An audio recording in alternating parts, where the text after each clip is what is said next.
Hey family, this is Darlene. I wanted to bring you another video real quick and show you what I was talking about with these sauce earrings. These earrings are generally $1 when I sell at any event. And remember, we're talking about high foot traffic, 10,000, 25,000, 150,000, even 200,000, depending on if it's a music festival, if it's a street fair, if it's a 2-day event, or even a 3-day. 3-day in a sense, Friday, Saturday, and Sunday.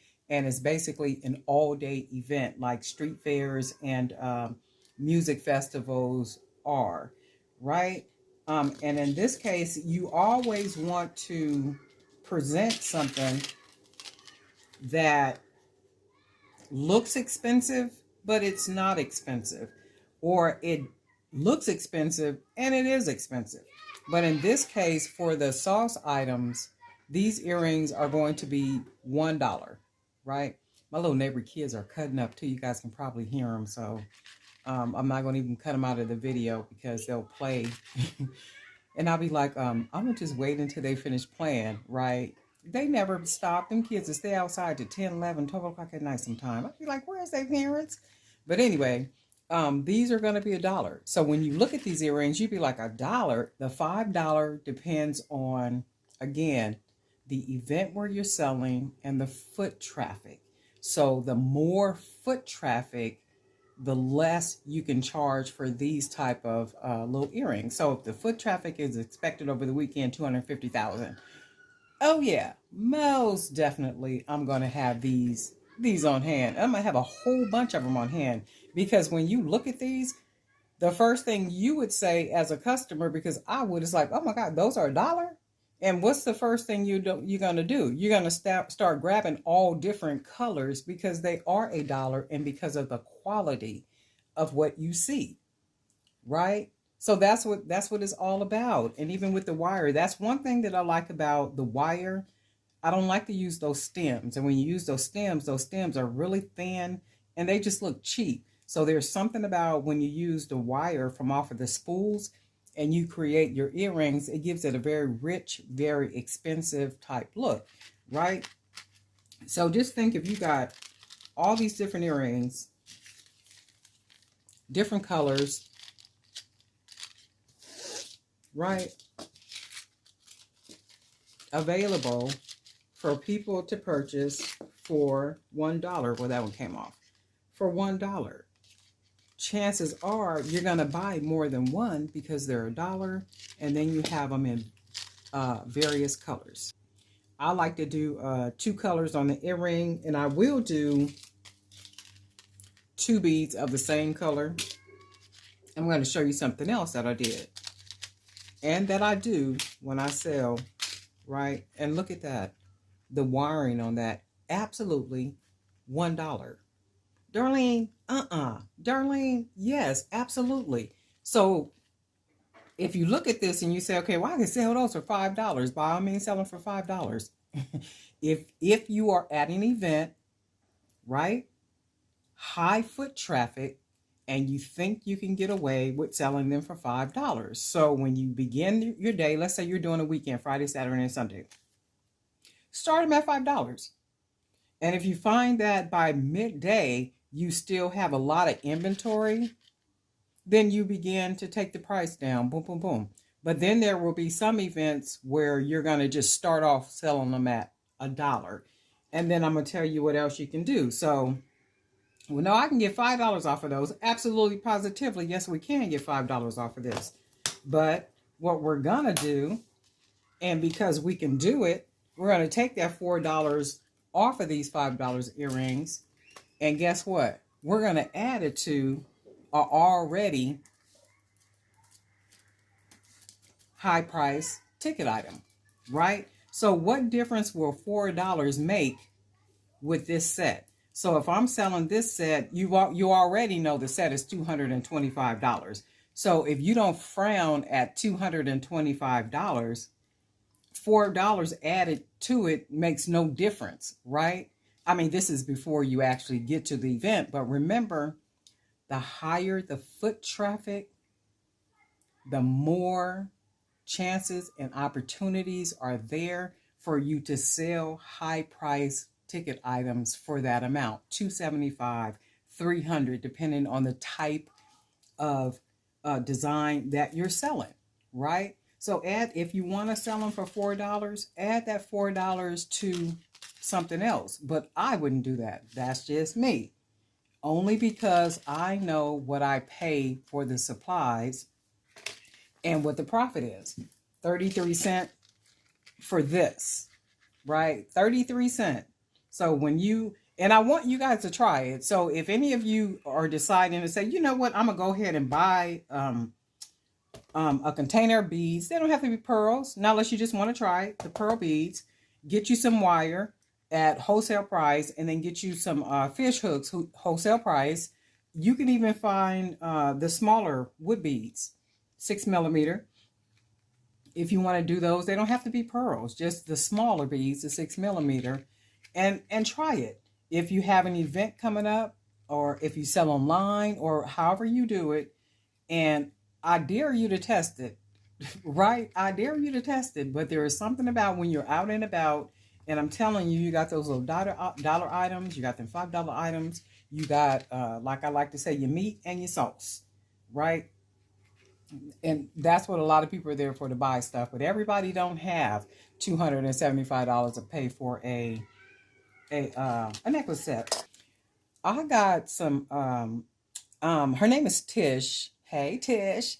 Tish, I'm not sure if Tish is a subscriber or not, but she sent me an email with some fabulous questions. She's getting ready to launch her business.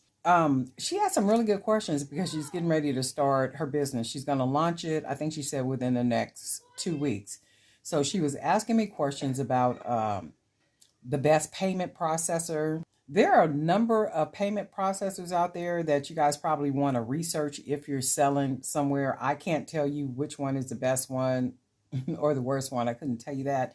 That's something that you would have to research on your own, try it out, and see if it works for you. But for me, if I'm charging anywhere between $1 and $5 for an item, I don't do the processing. I don't do the charge. I don't do any of that. You can Cash App or you can hand me cash, because for me, those little fees, 2%, 3%, whatever percentage that they're charging, that stuff add up by the end of the month. So if you made a nice amount of sales at an event, you might have done cleared, shoot, $6,000, $7,000, $8,000 at an event, and then consider all those processing fees. So large ticket items, absolutely, I could see that. But when you start talking about little items, you know, for $1, and you want me to pay you 3% of that, and then 20 cents over, I'm not doing all that. That don't even make no sense to me. Only for the big ticket items, you know, I could see the sense in doing that, because in that is security too, not only for you, but also for the buyer. I do remember asking her to look at the video. I did a video, Etsy shop versus website. Why do you need both? And I strongly believe that you need both, especially when you're starting a business and it's a handmade business that where you produce your product by hand. That Etsy is a good way to go. Why is that? Because people don't know you. They're not familiar with you. They don't know your product. They don't know the integrity of you or your company, right? So think about it. How many times have we gone to a website and you can see something? There's one website, they sell like these beautiful boho dresses. I mean, and I love maxi dresses. That is my thing. Like I breathe, that is my thing, right? But I won't buy from the website because I'm not familiar with them. Even when I do reviews and I look, it's like I just won't, because I'm not familiar with the website or the company. I don't know how long it takes to ship. You have to pay to find out how long it'll take before you get your item. And for me, that's no. I'm not doing all that. So if you sell on Etsy, see, there I go, Etsy. It allows people the opportunity to get to learn your company or business and the integrity of your business and of you as an individual, right? How long does it take you to ship a package out, right? How long does it take you to ship a package out? How are you as it relates to communicating with your customer? Thank you. Do you put thank you cards when you send out a package? If something goes wrong with my earrings or whatever, will you honor it in a sense of I can send it back and you'll send me something else? It's just a way for people to learn about you and your business and how you operate your business. That's all to me. Etsy is really in addition to having it as a second platform or a third platform to be able to sell. But another downside about that, I was thinking the other day about it, is if you don't sell anything on Etsy and you don't put the energy into um, selling items through Etsy, every 6 months you're going to be charged renewal fees of 20 cents. So think if you have 30 items, that's going to be renewed for 60 cents, whatever that is, what, $6 or something. So it's like it adds up if you're not putting the energy into selling on there. um what else is I going to say about that? I think that's it. And then your website, the thing about your website is you own it. You own the website. It's all about your business, your branding. People are becoming familiar with your business. And then think about Etsy too, though. People think Etsy, well, where'd you get that from? Oh, I got this off of Etsy. Etsy. There I go. Etsy, Etsy. Who cares? Etsy. Okay. But that's where I got it from. So the branding leans more towards Etsy than it does towards your website.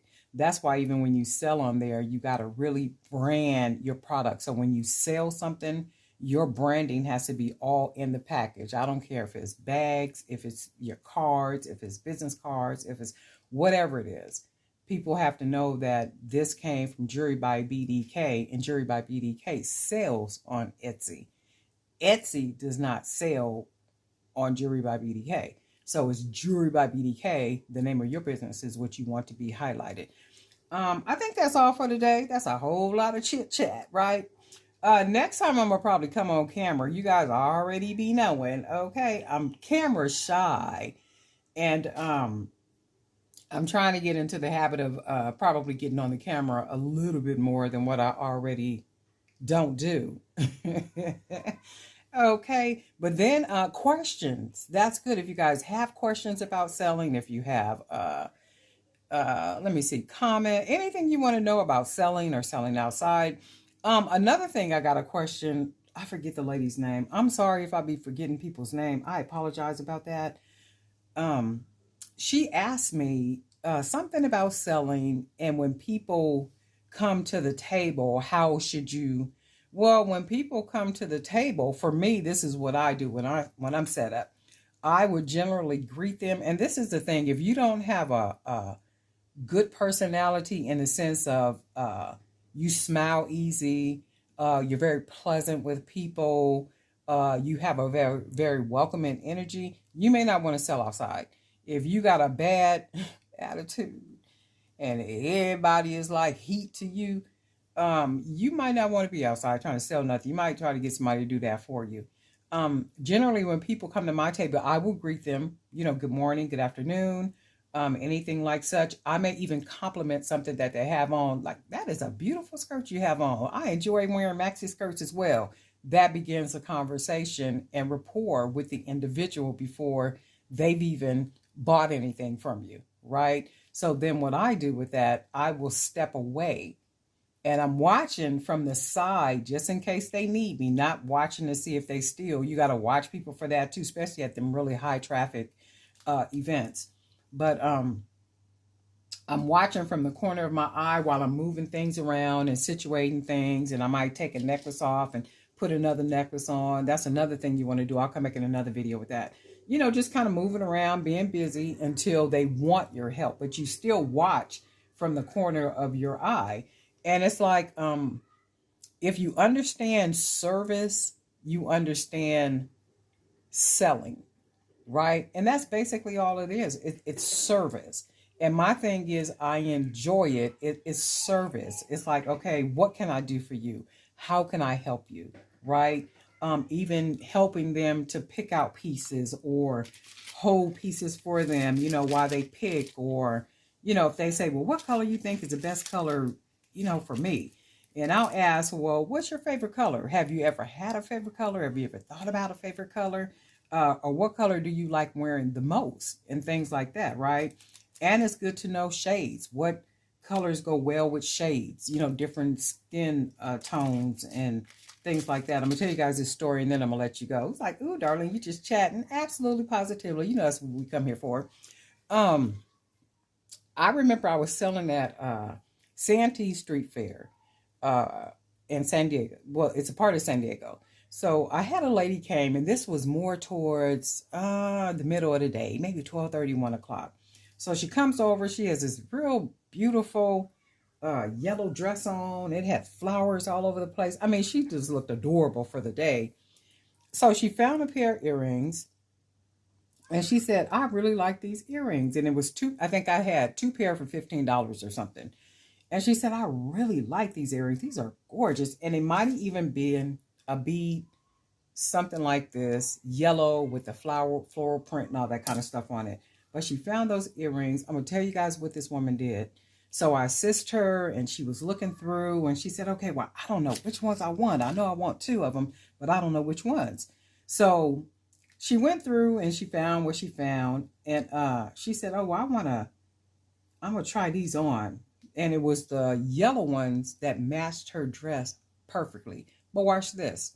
That woman had on a 4-carat diamond earring, the studs.